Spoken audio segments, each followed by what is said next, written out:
2026 के real winners वो stocks नहीं होंगे जो हर पोर्टफोलियो में ऑलरेडी कॉमन हो चुके हैं। हिस्ट्री ये दिखाती है कि साइकिल्स के टर्निंग पॉइंट पर मार्केट उन कंपनीज को रिवॉर्ड करता है जहां कैपेसिटी पहले ही बिल्ड हो चुकी होती है और next operating cycle quietly shape ले रहा होता है। मैकेंजी ग्लोबल इंस्टीट्यूट और बैंक फॉर इंटरनेशनल सेटलमेंट्स जैसे इंस्टीट्यूशंस की स्टडीज ये बताती हैं कि लेट साइकिल और अर्ली अप साइकिल फेजेस में अर्निंग्स एक्सेलरेशन सबसे पहले उन फर्म्स में आता है जिन्होंने डाउनटर्न के दौरान केपिक्स किया होता है। इसी कंटेक्स्ट में आज के वीडियो में मैं 4 मल्टी कैप कंपनी शेयर कर रही हूं जो हेडलाइंस में ज्यादा नजर नहीं आती हैं, लेकिन जिनकी बैलेंस शीट्स और कैपिटल एलोकेशन चॉइसेस ये इंडिकेट करती हैं कि 2026 के लिए अर्निंग सरप्राइज की रियल ऑप्शनैलिटी ऑलरेडी बिल्ड हो चुकी है। हाय, मैं हूं doctor Priyanka Sharma, investor, trader, और इस वीडियो में जो एनालिसिस आप देख रहे हैं वो मेरी खुद की पर्सनल रिसर्च और असेसमेंट पर बेस्ड है। अगर आपको ये फंडामेंटल इनसाइट्स थोड़ी सी भी वैल्यू ऐड करे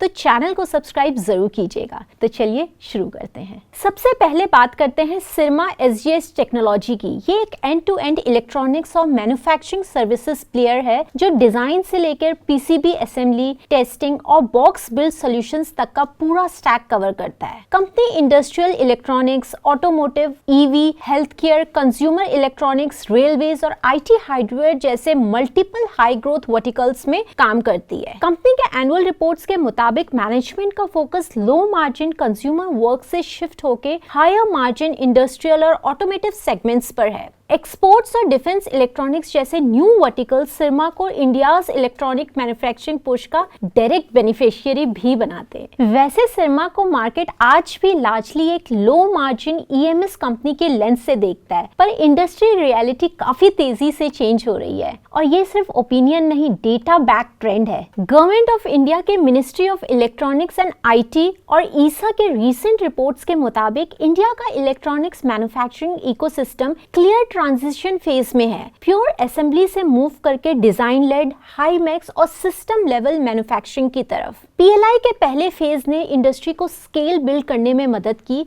और अगला फेज वैल्यू कैप्चर का है और सिरमा इसी ट्रांजिशन के सेंटर में खड़ी है। कंपनी के नंबर्स भी इस शिफ्ट को क्लियरली रिफ्लेक्ट करते हैं। FY20 में सिरमा का रेवेन्यू लगभग 880 करोड़ था। FY25 तक ये 3836 करोड़ हो चुका है, मतलब सिर्फ 5 सालों में लगभग 4.5 टाइम्स रेवेन्यू स्केल अप बिना किसी वन टाइम विल्ड फॉल के। इस ग्रोथ के साथ एसेट बेस भी एग्रेसिवली एक्सपैंड हुआ है। कंपनी के टोटल एसेट्स FY20 के लगभग 800 करोड़ से FY25 में 4200 करोड़ प्लस हो चुका है। फिक्स्ड एसेट्स लगभग 4 टाइम्स हो चुके हैं, जो ये बताता है कि कंपनी ने पहले कैपेसिटी और इंफ्रास्ट्रक्चर बिल्ड किया, प्रॉफिट बाद में एक्सट्रैक्ट करने का प्लान रखा है। ये classic late capex cycle setup होता है, जहां पेन पहले होता है, पे ऑफ बाद में। FY24 में ऑपरेटिंग मार्जिन 6% तक कंप्रेस हुए क्योंकि डेप्रिसिएशन और इंटरेस्ट बर्डन केपिक्स के बाद फ्रंट लोडेड होता है। FY25 में मार्जिन वापस 9% के अराउंड आता दिखा। एबिटा FY25 में 373 करोड़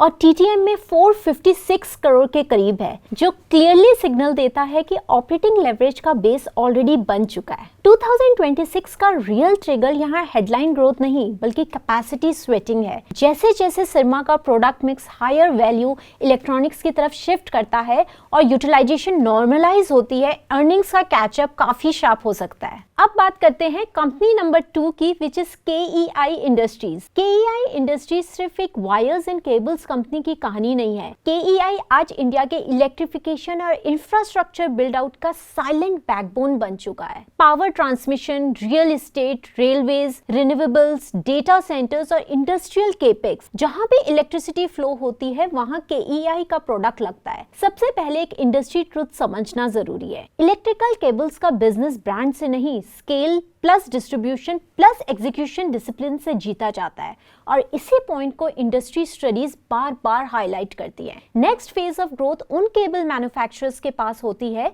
जिनके पास pan India distribution, cost efficient manufacturing और steady infra plus housing demand exposure हो, KEI क्लियरली इस बकेट में आता है। अब नंबर्स पर आते हैं, क्योंकि यहाँ स्टोरी सिर्फ नैरेटिव नहीं, एग्जीक्यूशन लेड कंपाउंडिंग है। FY19 में KEI का रेवेन्यू अराउंड 4800 करोड़ की रेंज में था। FY25 तक ये 9808 करोड़ पहुंच चुकी है। TTM बेसिस पर 10,831 करोड़ क्रॉस हो चुका है, मतलब top line almost 2 times in 5 to 6 years बिना हाइप के। प्रॉफिटेबिलिटी भी स्टेडीली इंप्रूव हुई है। FY21 में EBITDA 476 करोड़ था, FY25 में ये 1063 करोड़ हो गया। TTM में 1200 करोड़ के आसपास है। ऑपरेटिंग मार्जिन्स यहाँ एक इम्पोर्टेंट सिग्नल देते हैं। मार्जिन्स 10 to 11% के बैंड में स्टेबल रहे, जो कमोडिटी लाइक सेगमेंट के लिए ऑपरेशनल डिसिप्लिन का स्ट्रॉन्ग इंडिकेटर होता है। नेट प्रॉफिट ट्रैजेक्टरी और भी क्लीन है। FY21 में नेट प्रॉफिट 270 करोड़ था, FY25 में ये 696 करोड़ हो चुका है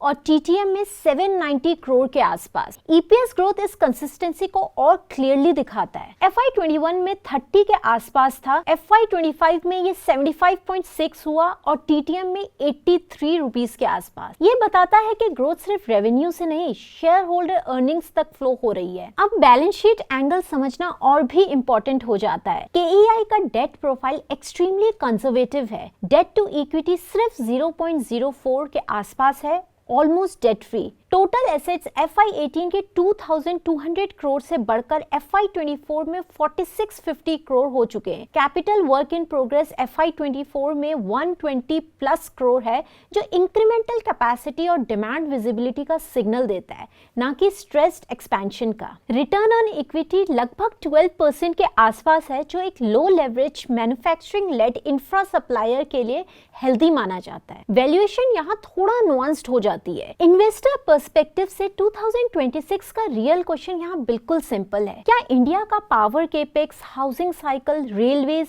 और रिन्यूएबल इलेक्ट्रिफिकेशन मोमेंटम कंटिन्यू करता है? अगर हाँ, तो KEI एक टेक्स्ट बुक एग्जाम्पल बन सकता है, जहां boring product plus flawless execution will be equal to long term compounding. अब आते हैं कंपनी नंबर 3 पर, which is Kaynes technology. Kaynes technology एक end to end integrated electronics manufacturing services company है, जो डिजाइन, प्रोसेस इंजीनियरिंग, मैन्युफैक्चरिंग और लाइफस्टाइल सपोर्ट प्रोवाइड करती है। Company automotive, industrial, aerospace and defence, medical, railways, IT और IoT सेगमेंट्स के लिए इलेक्ट्रॉनिक्स मॉड्यूल्स और PCB असेंबलीज बनाती है, जिससे डिमांड डाइवर्सिफाइड रहती है। ये HDI PCBs, IoT सॉल्यूशंस और OSAT कैपेबिलिटी जैसे हायर वैल्यू एरियाज पर फोकस करती है, जो इंडिया के सेमीकंडक्टर इकोसिस्टम के लिए स्ट्रैटेजिक हैं। रीसेंट इन्वेस्टर प्रेजेंटेशंस मैनेजमेंट के कैपेसिटी एक्सपेंशन, मार्जिन इंप्रूवमेंट और बैकवर्ड इंटीग्रेशन पर क्लियर फोकस को रिफ्लेक्ट करती है। केन्स को मार्केट आज सिर्फ प्राइस करेक्शन के थ्रू देख रहा है, लेकिन अगर आप इंडस्ट्री साइकिल और केपेक्स डेटा को देखें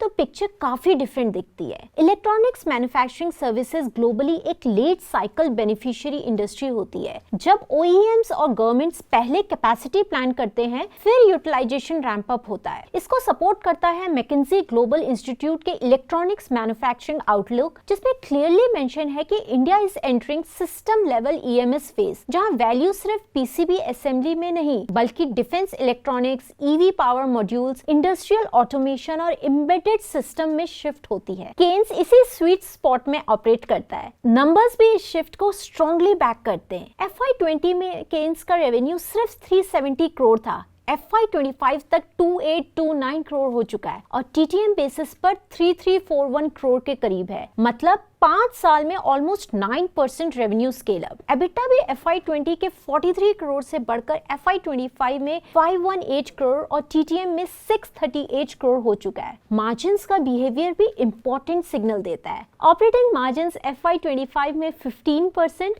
और TTM में 16% के आसपास रहा। EMS स्पेस के लिए ये एक हेल्दी रेंज माना जाता है, स्पेशली जब company high mix, high volume, complex electronics पर काम कर रही हो। ये कमोडिटी EMS नहीं, ये डिजाइन लिंक्ड मैन्युफैक्चरिंग है। अब कंपनी के बैलेंस शीट की बात करते हैं। बैलेंस शीट साइड पर जो हो रहा है वही रियल स्टोरी है। टोटल एसेट्स FY20 के 378 करोड़ से बढ़कर FY25 में 4600 करोड़ के ऊपर पहुंच चुके हैं। डेप्रिसिएशन FY20 के 8 करोड़ से FY25 में 45 करोड़ हो गया है, जो क्लियरली बताता है कि मेजर कैपेसिटी रिसेंटली कमीशन हुई है। इंटरेस्ट कॉस्ट FY25 में 101 करोड़ तक गया, जो शॉर्ट टर्म में अर्निंग्स को प्रेशर में लाता है और इसी वजह से स्टॉक का नैरेटिव रीसेट हुआ है। पर यहीं पर साइकिल का इन्फ्लेक्शन होता है। बैंक फॉर इंटरनेशनल सेटलमेंट्स के केपेक्स साइकिल स्टडीज के मुताबिक जब हैवी केपेक्स फेज कंप्लीट होता है और यूटिलाइजेशन रैंप अप स्टार्ट होता है, तब अर्निंग्स रिकवरी नॉन लीनियर हो जाती है। पहले मार्जिन्स एक्सपैंड करते हैं, फिर कैश फ्लो शार्पली इंप्रूव होते हैं। 2026 का कोर क्वेश्चन ये नहीं है कि केन्स ग्रो करेगा या नहीं, सवाल ये है क्या ये एक्सपैंडेड कैपेसिटी को प्रॉफिटेबली स्वेट कर पाता है। अगर डिफेंस इलेक्ट्रॉनिक्स, ईवी और इंडस्ट्रियल ऑटोमेशन के ऑर्डर स्मूथ एक्सिक्यूट होते हैं और यूटिलाइजेशन इंप्रूव होती है, तो 2025-26 में अर्निंग्स नॉर्मलाइजेशन के साथ मार्केट नैरेटिव काफी तेजी से चेंज हो सकता है। और अब बात करते हैं नेक्स्ट कंपनी की, जो है PG इलेक्ट्रोप्लास्ट। ये कंपनी शायद इस लिस्ट का सबसे अंडर एप्रिशिएटेड स्टोरी है। ये कंपनी इंडिया के कंज्यूमर इलेक्ट्रॉनिक्स और अप्लायंसेस मैन्युफैक्चरिंग इकोसिस्टम का ग्राउंड लेवल बेनिफिशियरी है, जहां ODM, OEM और इंटीग्रेटेड मैन्युफैक्चरिंग का स्केल प्ले चल रहा है। PG इलेक्ट्रोप्लास्ट इलेक्ट्रॉनिक्स, ऑटोमेटिव और होम अप्लायंसेस के लिए high precision moulded plastic components manufacture करती है, जैसे इंक्लोजर्स, हाउसिंग, बेजल्स, फ्रेम्स और अदर प्रिसीजन पार्ट्स, जो एंड प्रोडक्ट्स का स्ट्रक्चरल बेस बनते हैं। कंपनी का फोकस डिजाइन टू मैन्युफैक्चर और NPI कैपेबिलिटीज पर है, जिससे कस्टमर्स के साथ अर्ली स्टेज इंटीग्रेशन पॉसिबल होती है। मल्टीपल एडवांस्ड फैसिलिटीज में इंजेक्शन मोल्डिंग, टूलिंग और असेंबली इंटीग्रेटेड सेटअप में ऑपरेट होती हैं। डाइवर्सिफाइड कस्टमर बेस और एफिशिएंसी फोकस PG इलेक्ट्रोप्लास्ट को इंडिया के इलेक्ट्रॉनिक्स मैन्युफैक्चरिंग ग्रोथ का क्लियर बेनिफिशियरी बनाता है। इंडस्ट्री कंटेक्स्ट यहाँ बहुत इंपॉर्टेंट है।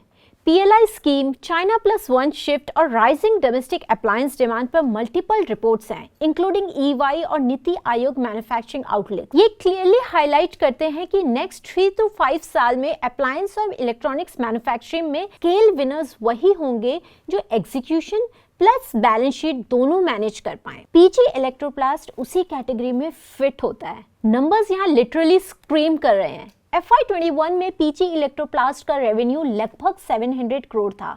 FY25 में ये 4905 करोड़ पहुंच चुका है। क्वार्टरली बेसिस पर FY25 में मल्टीपल 1500 to 1900 करोड़ की रेंज में कई क्वार्टर्स दिखते हैं, जो स्केल कंसिस्टेंसी का सिग्नल है। EBITDA FY21 के 50 करोड़ से बढ़कर FY25 में 500 करोड़ के करीब पहुंच गया। Net profit almost 20 times scale up दिखा चुका है। मार्जिन्स यहाँ फ्लैशी नहीं लगते, लेकिन ऑपरेटिंग मार्जिन्स 8 to 11% बैंड में रहे। पर ये एक क्लासिक मैन्युफैक्चरिंग फ्लाईव्हील बिजनेस है। वॉल्यूम जैसे जैसे कंपाउंड करता है, operating leverage naturally kick in होता है। बैलेंस शीट ट्रांसफॉर्मेशन भी क्रिस्टल क्लियर है। टोटल एसेट्स FY21 के 579 करोड़ से बढ़कर FY25 में 5100 करोड़ के ऊपर हो चुके हैं। इक्विटी 193 करोड़ से बढ़कर 2800 करोड़ के ऊपर पहुंच चुकी है, लार्जली प्रॉफिट लेड ग्रोथ से, ना कि एग्रेसिव डाइल्यूशन से। Cash flow behaviour manufacturing reality को रिफ्लेक्ट करता है। ऑपरेटिंग कैश फ्लोज अनइवन रहे हैं, investing cash flows consistently negative, क्योंकि कैपेसिटी, टूलिंग और इंफ्रा पर हैवी इन्वेस्टमेंट हो रही है। इकरा के मैन्युफैक्चरिंग सेक्टर नोट्स के मुताबिक ये पैटर्न स्ट्रेस का नहीं, स्केल अप फेज का सिग्नल होता है। 2026 के अपसाइड यहाँ volume compounding, better product mix और मार्जिन स्टेबिलिटी से आता है। PG इलेक्ट्रोप्लास्ट कोई ओवरनाइट मल्टीबैगर नहीं है, पर इंडिया के मैन्युफैक्चरिंग मेगा ट्रेंड का एक साइलेंट एग्जीक्यूशन हैवी बेनिफिशियरी जरूर है। आखिरी बात, ये 4 स्टॉक्स कोई गारंटीड विनर्स नहीं है, पर ये वो कंपनीज हैं जहां कैपेसिटी ऑलरेडी बिल्ड हो चुकी है, मार्केट एक्सपेक्टेशंस थोड़ी रीसेट हो चुकी हैं और नेक्स्ट ऑपरेटिंग साइकिल का ऑप्शनैलिटी ओपन है। तो इसी के साथ हम इस वीडियो के एंड पर आते हैं। अगर आपको ये फंडामेंटल इनसाइट्स अच्छी लगी हैं तो कमेंट्स में जरूर बताना। I will see you very soon in the next video. Thanks for watching. Bye bye. Investments in the securities market are subject to market risk. Read all the related documents carefully before investing.